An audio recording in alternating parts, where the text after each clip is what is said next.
People need to get used to the idea of converting their everyday habits into worship. This is something Ibn al-Qayyim talks about a lot. For the person who's kind of heedless, their worship becomes habit, right? Mechanical motions, tasbih.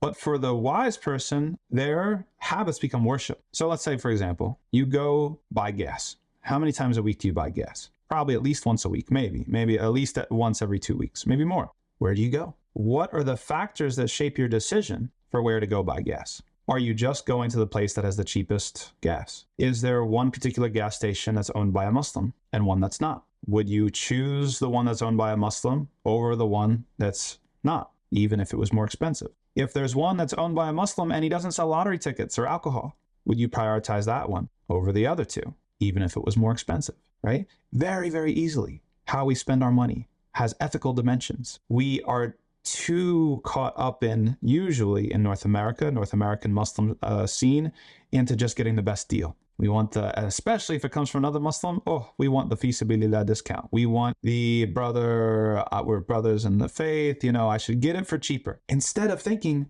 I have the opportunity to worship Allah with my money and help this person earn a livelihood, keep this person in business. We're too selfish for that right now. We think, what can I get? What am I getting out of it? What's my bottom line? There's an amazing story of Abdullah ibn Abbas,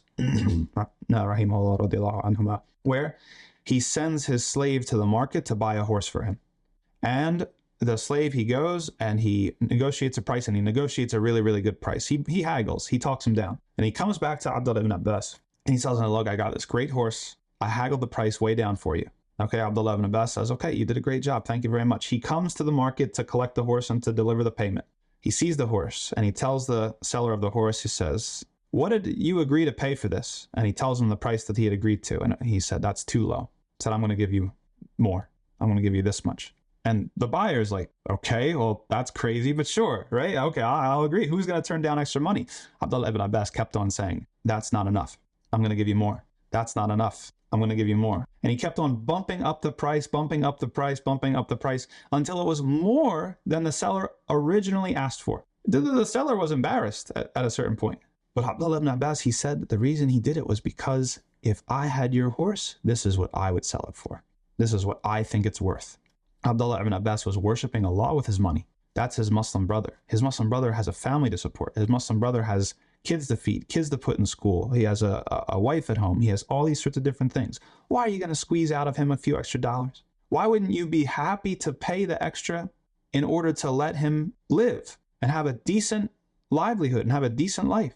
And if your intention is to seek Allah's pleasure, then you're also going to get rewarded in the afterlife for it.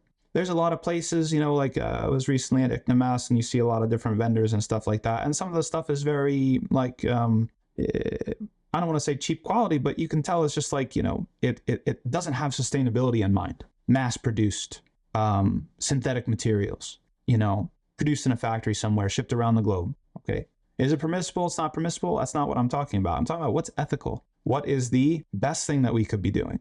Whereas if you put your money into something that is handcrafted, it's from people that you can actually go and visit and see the individuals who are making this and ensure that they have a decent livelihood and that they're paid well, and that to the end of it. Are you going to pay more? Of course you are. But if you have the right intention, you'll be worshiping Allah with your money.